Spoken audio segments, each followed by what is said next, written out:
Eu tenho uma pergunta para te fazer. Seu solo está vivo ou está morto? E mais do que isso, você sabe como identificar um solo vivo? Então, nesse vídeo de hoje eu vou te contar como que você faz para saber se seu solo está vivo ou se está morto. E ainda eu vou te dar 5 dicas super valiosas de como você faz para ter um solo vivo aí na sua propriedade. Na quinta dica nós vamos unir todos os outros 4 conceitos, levando você a um pensamento lógico, onde você vai conseguir fazer, através dos métodos que você tiver na sua propriedade, o seu solo estar vivo. Então, vem comigo! Oi gente, meu nome é Carol e sejam muito bem-vindos ao Agro Carol. Hoje então eu vou conversar com vocês sobre solo vivo e solo morto. Mas isso é relativamente bem simples de você identificar aí na sua propriedade. Se você olhar para o teu solo e no primeiro sol que dá ele já começa a rachar, já começa a ficar com aquela aparência de semiárido, é porque o teu solo está morto. Ele não retém água, ele não tem vida nele e ele dificilmente vai suportar aí qualquer período, seja ele curto ou longo de seca, as tuas plantas já vão sentir. Sem contar que com toda certeza essas plantas vão ter muitos problemas com pragas e doenças. Mas beleza, e aí, como é que eu faço para esse solo ficar vivo? Eu vou te dar hoje 5 dicas que vão ser extremamente importantes para que você consiga fazer isso sozinho aí na sua propriedade. E na quinta dica você vai entender como todos os conceitos estão interligados para que você consiga fazer isso de modo bem simples. Vamos lá então? E a primeira dica é cobertura de solo. Isso mesmo, o mulching, que muita gente chama, ele é uma cobertura que você vai fazer ou com serrapilheira, ou com uma palhada, com um tronco de árvore, qualquer resto orgânico que você consiga aí na sua propriedade. Ele é extremamente importante para manter essa vida no solo, já que ele que vai proteger do efeito da chuva direto no solo, para que não ocorra erosão e esse solo não fique danificado por essa lavagem que acontece quando a chuva é muito forte. Vai proteger do vento para que não levante aquela poeira e que não cause a erosão eólica, que a gente chama, que é a erosão causada pelo vento, e principalmente vai proteger contra a solarização desse solo. Quando você coloca o teu solo exposto ao sol, ele está sendo queimado, assim como a nossa pele. Quando a gente vai para o sol, o ideal é que a gente passe protetor solar. Por quê? Porque o sol queima. O solo, da mesma forma, se ele está descoberto, ele está sendo queimado. Tanto que solarização é um método que a gente usa para esterilizar o solo. Então pense nisso a próxima vez que você vê um solo descoberto, ele está sendo queimado. Como você deitado lá na praia, pegando um sol e ficando todo vermelho, todo queimado no fim do dia. É exatamente a mesma situação. Então por isso, mulching. Cobrir o solo, proteger o solo é essencial. Sem contar que todos os nossos organismos decompositores, sejam eles insetos, as minhocas, os fungos, as bactérias, eles gostam de sombra. Então, se eu não tenho sombra para eles, eles não vão se desenvolver no meu solo. Dica 2. Cultive plantas de diferentes famílias no mesmo canteiro. Porque quando eu tenho uma planta dentro do meu canteiro, seja ela uma mandioca, seja ela um milho, enfim, a planta que seja, ela tem uma rizosfera única. Se eu tiver mais que uma espécie, principalmente de famílias diferentes dentro do mesmo lugar, eu vou ter várias rizosferas diferentes trabalhando em simbiose para disponibilizar nutrientes diferentes para minha planta. Uma rizosfera nunca é igual a outra, uma protege a outra e uma se iguala a outra em questão de nivelação de disponibilização dos nutrientes. Esse é um assunto que nós vamos falar num próximo vídeo, onde como que esse solo consegue disponibilizar nutrientes para as nossas plantas. E aí vocês vão entender, porque cada bactéria, cada fungo tem uma função diferente e é isso que torna esse meio autossustentável, autoequilibrável. É por isso que é muito importante nós termos plantas diferentes dentro do mesmo canteiro. Independente de qual sejam as plantas e como você vai fazer isso, se vão ser apenas 2, se vão ser mais de 2, se você vai plantar uma adubação verde cortar essa adubação verde e entrar com a sua cultura, enfim, qual é o manejo que você vai fazer também é assunto para um outro vídeo. Mas você precisa ter várias rizosferas dentro do mesmo solo. E rizosfera, se você ainda não sabe o que é essa parte circundante da raiz, é onde ficam os micro-organismos, os insetos que estão ali no solo fazendo trocas com as nossas plantas. Eles são essenciais para que as nossas plantas estejam muito bem nutridas. Em um dos seus livros, a mestre Ana Primavesi falou que na natureza, lá na floresta, onde o solo está vivo e trabalhando sem interferência do homem, o solo disponibiliza cerca de 80 nutrientes para a planta. Enquanto que nós na adubação química disponibilizamos muito pouco. Então o nosso objetivo em trabalhar com o solo vivo é se aproximar mais desses 80 nutrientes. Talvez a gente não alcance esse número total, mas o objetivo é chegar o mais perto disso. Dica número 3, faça poda nas suas plantas. Isso é uma dica de ouro, porque quando você faz as podas nas plantas e no seu sistema como um todo, o que acontece é que as raízes dessa planta que foi podada, ela libera gibberelina no solo. É um hormônio que todas as plantas produzem, responsável por engrossar o caule, floração, frutificação, germinação de semente. Ela tem muitas funções dentro da planta, mas o que basicamente a ciência já comprovou que acontece é que quando uma planta é podada, ela libera gibberelina para o solo com informação de crescimento, de renovação. Ou seja, sua planta vai estar cada vez mais bonita, com frutos melhores, com uma frutificação melhor, com flores maiores, enfim, dependendo do que você tem dentro do seu sistema. Logicamente, se você, por exemplo, tiver pastagem, quando você corta, o teu capim vem mais bonito por causa das informações hormonais que tem no teu solo. Se você não pode fazer poda na sua planta, por exemplo, porque eu planto alface, então você tem que buscar por uma planta para que seja consorciada com ela, que suporte cortes. Por exemplo, cebolinha, que já é um cultivo bem difundido no Brasil, cebolinha com alface, porque você corta a cebolinha manda informação de crescimento, protege a alface de todas as pragas, enfim. Se eu cultivo árvores, por exemplo, eu posso muito bem nas entrelinhas ou criar gado ou cultivar plantas comerciais, hoje trigo, soja, milho, enfim, a planta que seja. Só que toda vez que eu podo as minhas árvores também vão mandar informação de crescimento para minha cultura anual. Então tudo isso trabalha num conjunto. A ciência hoje comprova já, inclusive tem trabalhos da Embrapa dizendo que quando, por exemplo, eu planto árvores e planto culturas anuais como soja, milho e trigo, eu diminuo consideravelmente o número de ataques por pragas e doenças dentro da minha cultura de interesse. Então, plante algo que você possa cortar junto com sua cultura de interesse. Fazer podas é essencial. Essa ação do hormônio no solo diz para o solo que ele está vivo, que ele precisa se renovar, e todo o sistema dele começa a se reequilibrar para crescer. E com isso, lá no fim da colheita, você vai colher muito mais grãos de muito mais qualidade, frutos de mais qualidade, e o teu retorno financeiro com certeza vai ser bem maior. Dica número 4.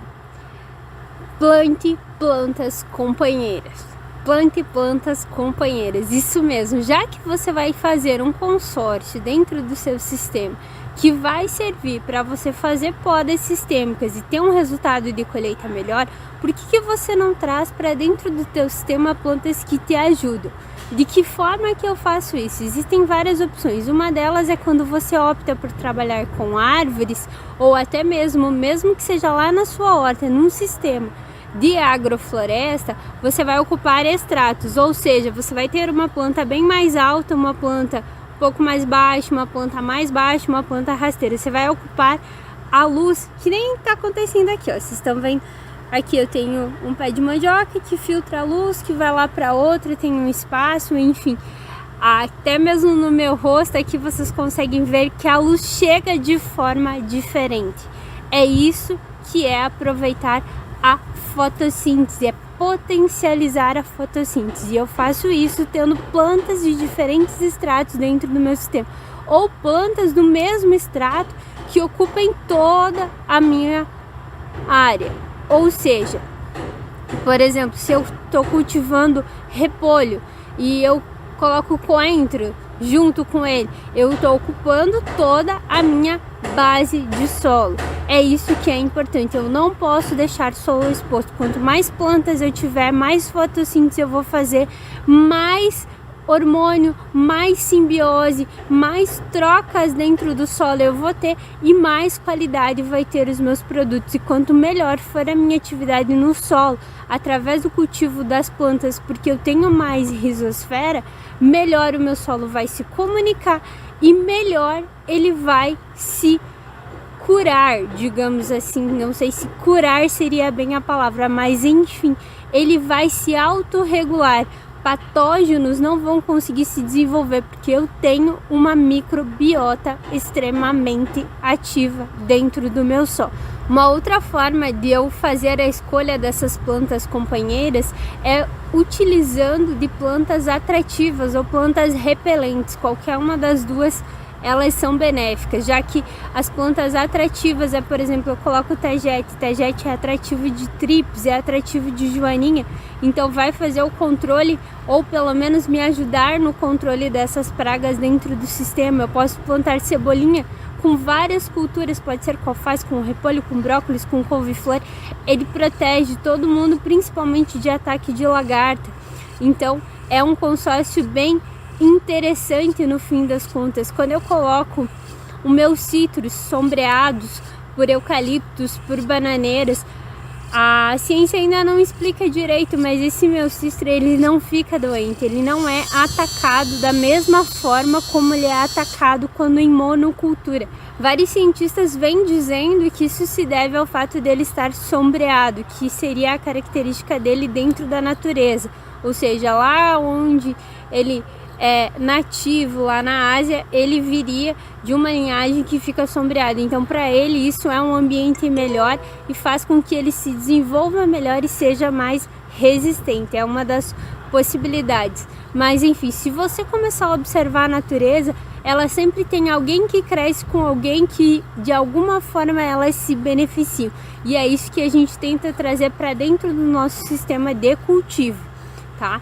Outra forma de eu trazer essas plantas para dentro do meu sistema é por meio de ocupação. Por exemplo, eu posso ter uma planta que ocupe o solo, por exemplo, que seria cenoura ou alguma batata, e ter uma folhosa, uma alface plantada que vai ocupar a parte aérea. Então essas trocas, posso ter cebola com morango ou cebola com alho, alho com morango, enfim, e aí eu vou ter vários níveis de ocupação, desde dentro do solo, do primeiro nível, do segundo nível. Eu posso estratificar de várias formas o meu sistema, de forma que ele fique saudável. Lembrando sempre, quanto mais raízes eu tenho dentro do sistema, melhor o meu sistema funciona, porque a rizosfera, que é onde abriga toda a minha microbiota, ela está funcionando a pleno vapor. Então quanto melhor ela funciona, melhor o meu solo é, mais vivo ele se torna. E antes da gente ir para a nossa quinta dica, que é onde você vai unir tudo isso que eu te falei agora, as 4 dicas, e conseguir aplicar isso de forma muito simples aí na sua propriedade, já se inscreve no nosso canal, ativa o sininho para você receber a notificação toda terça e quinta às 5 horas, quando a gente colocar um vídeo novo aqui no ar. Deixa o seu like se você está gostando desse conteúdo e vamos lá para a próxima dica. A próxima dica é: cultive fungos. Sim, cultive fungos. O grande tesouro do nosso solo são fungos e bactérias, mas principalmente fungos. Fungos que hoje, como eu falei lá no primeiro vídeo, você compra de modo comercial, como Trichoderma, Beauveria, Metarrhizium. São fungos subtilis que estão presentes no solo.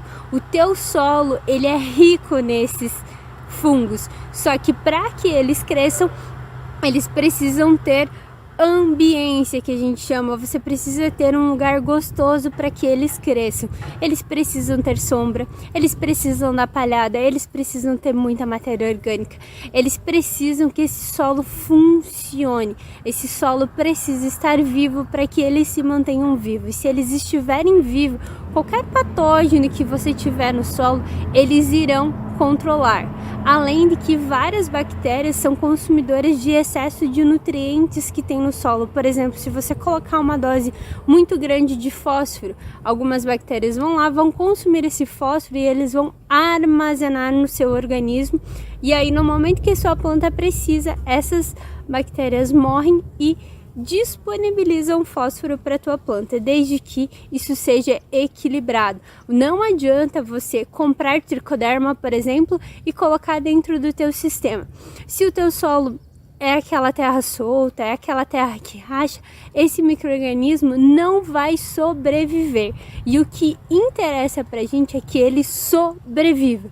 Quanto mais tempo ele conseguir permanecer dentro do seu sistema, mais equilibrado o seu sistema vai ter, mais produtivo ele será e menos problemas com pragas e doenças você vai ter ao longo do seu cultivo. Existe um estudo da Embrapa que fez uma análise de colônias de fungos e bactérias dentro de um cultivo de morango. Eu até vou deixar o link aqui embaixo se vocês quiserem baixar, mas ele comprovou que Tricoderma, Metarrhizium e Beauveria só são populações encontradas em cultivo orgânico, onde você tem mulch vindo de cobertura morta e não o mulching de plástico. Quando eu tenho um slab ou aquele mulching preto ou aquele mulching branco, eu não tenho vida ali embaixo porque a temperatura é muito alta e esses micro-organismos não suportam isso. Para que você tenha o benefício de ter ele no teu sistema, você precisa cuidar deles. Quando você compra esse produto hoje no mercado pronto e aplica no teu sistema, ele até resolve. Se você tiver com uma praga, com uma doença, eu tô com risoctônia, vou aplicar um tricoderma, enfim. Aquilo que você for aplicar, ele vai resolver o teu problema pontual, mas ele não vai se manter dentro do sistema. O que para você é muito ruim, porque você está sempre jogando dinheiro fora e fazendo parte do sistema que compra e nunca tem um sistema equilibrado. Ele é um fungo de solo. Quando você faz coleta de micro-organismos, por exemplo, dos micro-organismos eficientes, que você vai lá, enterra o arroz na serrapilheira e tal, Tricoderma, Metarrhizium, Subtilis são fungos que vêm junto. Se eles estão disponíveis na natureza, por que eles não conseguem se manter no seu sistema? Se pergunte isso, o que você está fazendo de errado hoje que não consegue manter a sua microfauna viva? Era isso que eu tinha para falar para vocês hoje, tá? Eu espero que vocês tenham gostado do nosso conteúdo. Deixe aqui nos comentários o que mais que vocês querem que a gente converse. E até o nosso próximo vídeo.